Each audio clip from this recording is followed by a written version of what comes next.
I'll write a second, third verse about the lies you go disperse. You never did shit, I know it hurts, but something deep inside won't let me quit. I swear that I'm inspired by all this shit. Tell me that I can't and I won't. That's what guides me the most. Your lies, I'll do what I want. The gas in the back of the set, never leave. She's so bad, can't fade the black. The gas in the back of the set, never leave. She's so bad, can't fade the black. The gas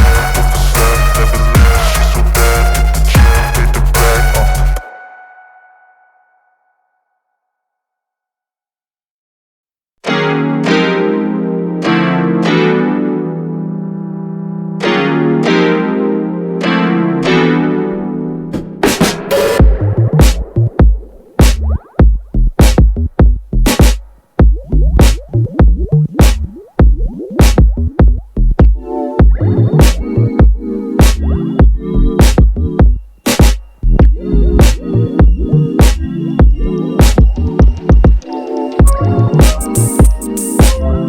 bad,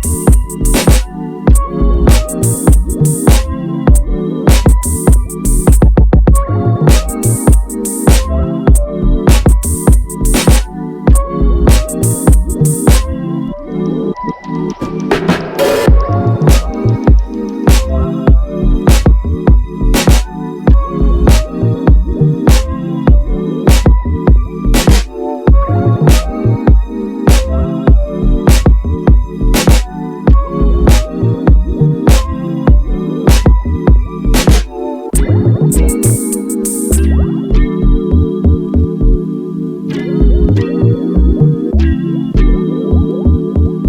of the set, never leave. She's so bad, can't fade the black.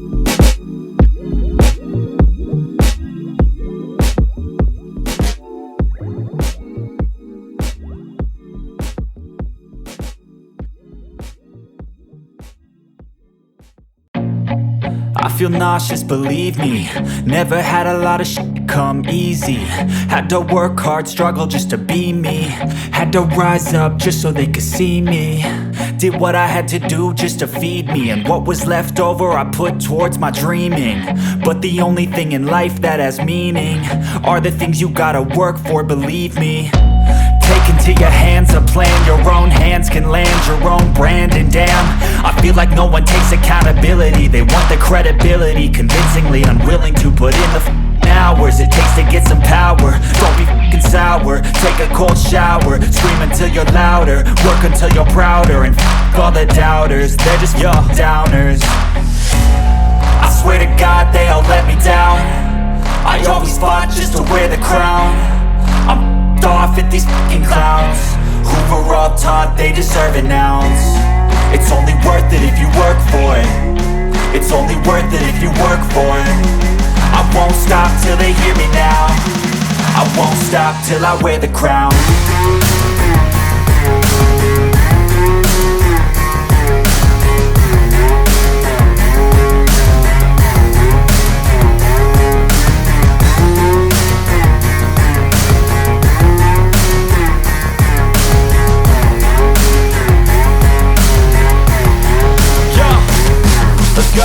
I'm just telling you to fight for your dreams, but it's not what it seems. Man, it's hard to be seen when everybody wants to be king. Yeah, they all wanna ring, yeah, we all wanna be free. So show me what you got, what you bring, how you fight in the ring, how you take a fucking swing. Do you got heart, are you mean? Got some scars, got some needs, are you willing to go bleed? I swear to God they all let me down. I always fought just to wear the crown. I'm off at these fucking clowns who were all taught they deserve an ounce. It's only worth it if you work for it. It's only worth it if you work for it. I won't stop till they hear me now. I won't stop till I wear the crown. I swear to God they all let me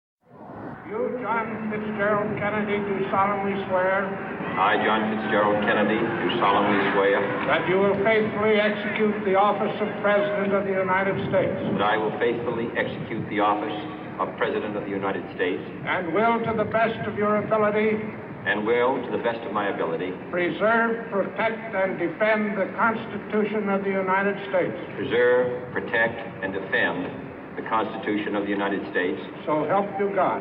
So help me God.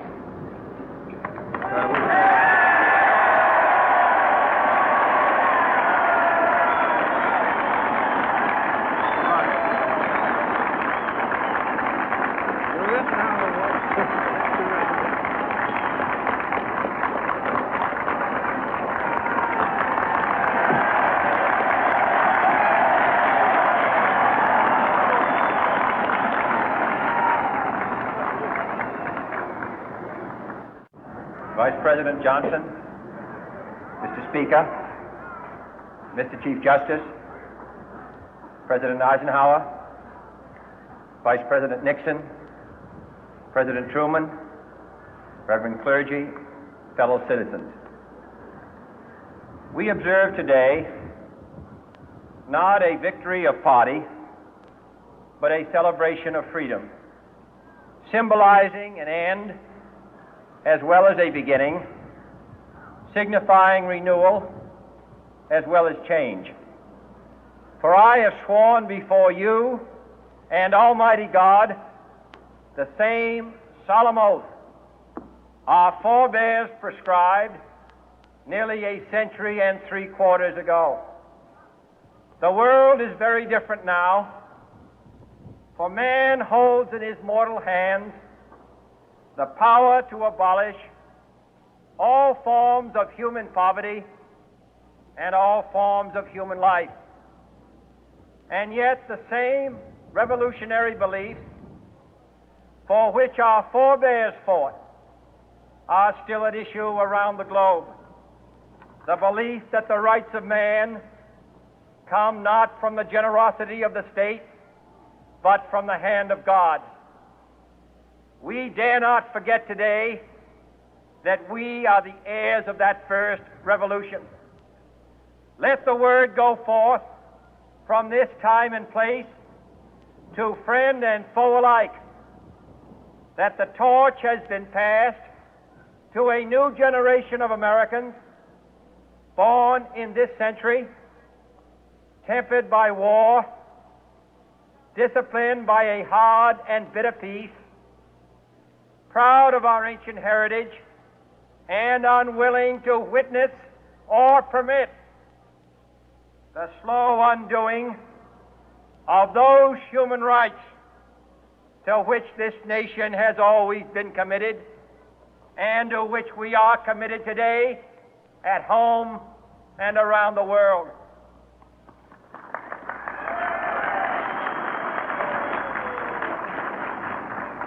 Let every nation know, whether it wishes us well or ill, that we shall pay any price, bear any burden, meet any hardship, support any friend, oppose any foe to assure the survival and the success of liberty.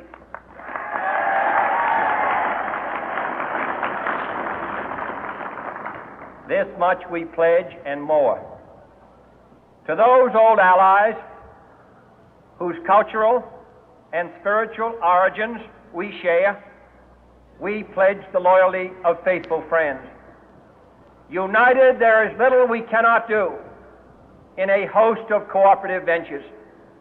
Divided, there is little we can do, for we dare not meet a powerful challenge at odds and split asunder. To those new states whom we welcome to the ranks of the free, we pledge our word that one form of colonial control shall not have passed away merely to be replaced by a far more iron tyranny.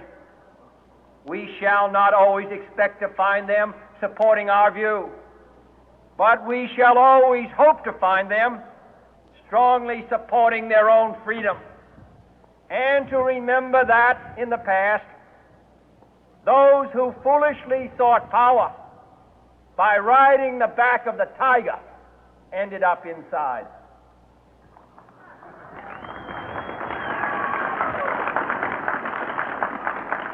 To those people in the huts and villages of half the globe struggling to break the bonds of mass misery, we pledge our best efforts to help them help themselves for whatever period is required, not because the communists may be doing it, not because we seek their votes, but because it is right.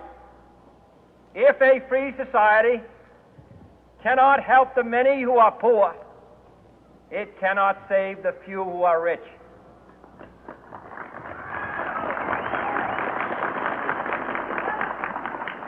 To our sister republics south of our border, we offer a special pledge to convert our good words into good deeds, in a new alliance for progress, to assist free men and free governments in casting off the chains of poverty. But this peaceful revolution of hope cannot become the prey of hostile powers. Let all our neighbors know that we shall join with them to oppose aggression or subversion anywhere in the Americas. And let every other power know that this hemisphere intends to remain the master of its own house.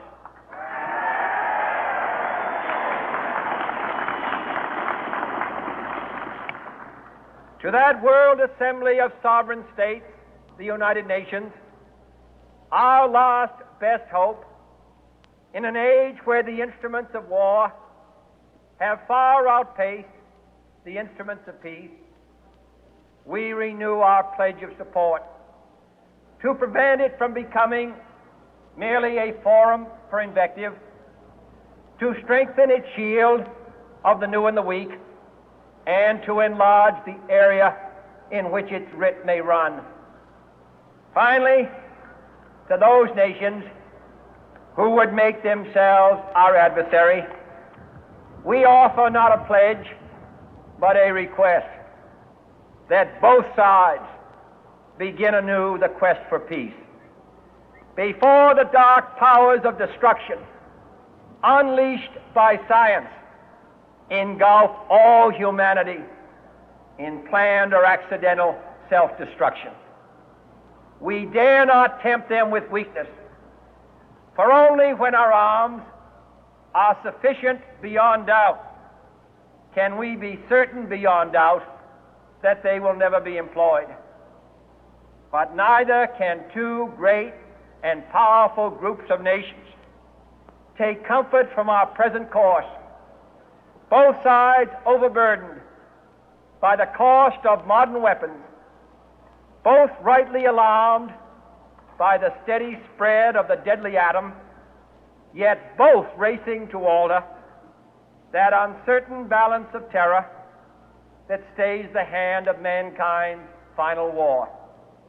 So let us begin anew, remembering on both sides that civility is not a sign of weakness, and sincerity is always subject to proof. Let us never negotiate out of fear, but let us never fear to negotiate.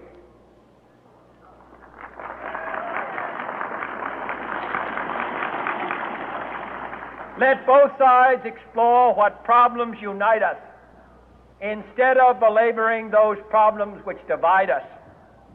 Let both sides, for the first time, formulate serious and precise proposals for the inspection and control of arms, and bring the absolute power to destroy other nations under the absolute control of all nations.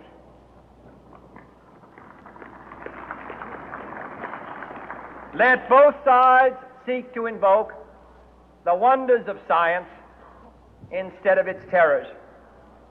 Together, let us explore the stars, conquer the deserts, eradicate disease, tap the ocean depths, and encourage the arts and commerce.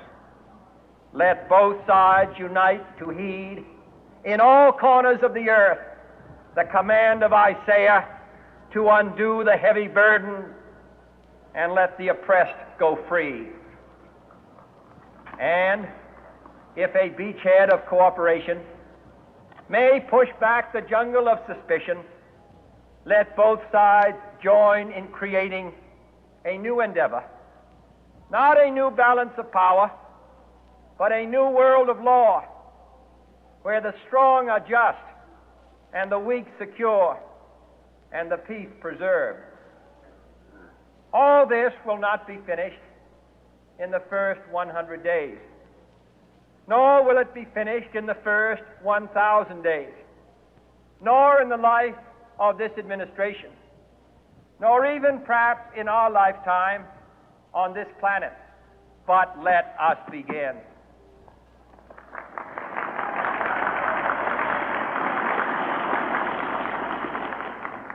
In your hands, my fellow citizens, more than mine, will rest the final success or failure of our course.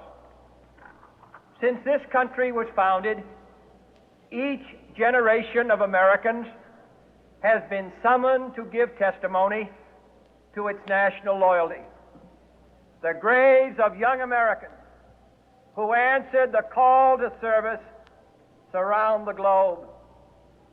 Now the trumpet summons us again, not as a call to bear arms, though arms we need, not as a call to battle, though in battle we are, but a call to bear the burden of a long twilight struggle, year in and year out, rejoicing in hope, patient in tribulation, a struggle against the common enemies of man, tyranny, poverty, disease, and war itself.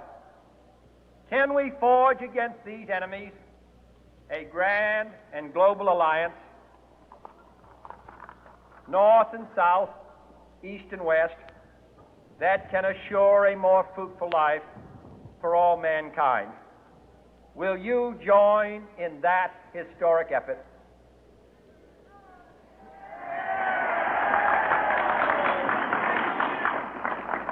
In the long history of the world, only a few generations have been granted the role of defending freedom in its hour of maximum danger. I do not shrink from this responsibility. I welcome it.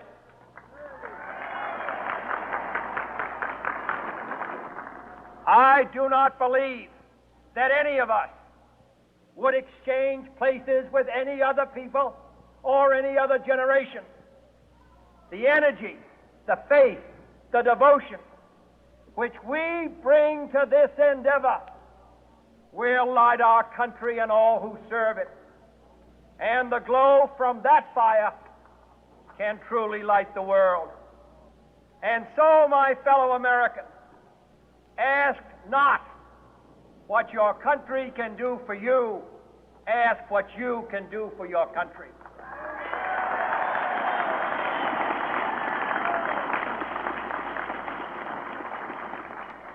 My fellow citizens of the world, ask not what America will do for you, but what together we can do for the freedom of man.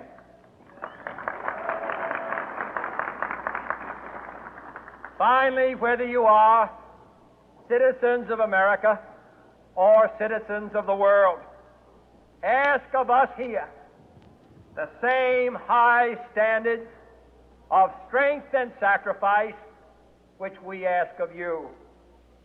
With a good conscience, our only sure reward, with history the final judge of our deeds, let us go forth to lead the land we love, asking His blessing and His help, but knowing that here on earth, God's work must truly be our own.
you.